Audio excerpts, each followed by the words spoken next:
ليبين لهم الذي يختلفون فيه وليعلم الذين كفروا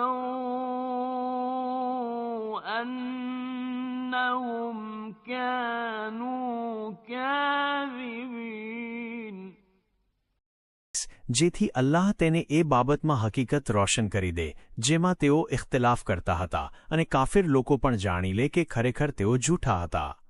તફસીર: કાફિર લોકો અલ્લાહ તાલાની એકતા, પૈગંબરની સચ્ચાઈ અને કયામત તથા હિસાબ કિતાબ વિશે શંકા રાખતા અને મતભેદ ધરાવતા હતા.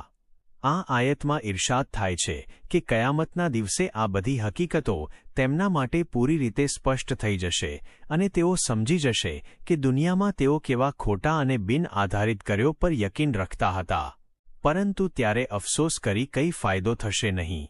કયામતમાં મતભેદો, શંકાઓ અને ઇનકાર બધું જાહેર થઈ જશે અને દુનિયાના બધા વિવાદોનો અંત આવશે. દુનિયામાં ઘણા લોકો સત્યને છુપાવે છે, પરંતુ ક્યામતના દિવસે સત્ય અસત્ય બંને જાહેર થઈ જશે. ઇમામ સાદિક અલૈહિસ્સલામ ફરમાવે છે, કાફિરો પોતાનો ઝૂઠ અને ઇનકારને પોતાની આંખે જોઈ લેશે.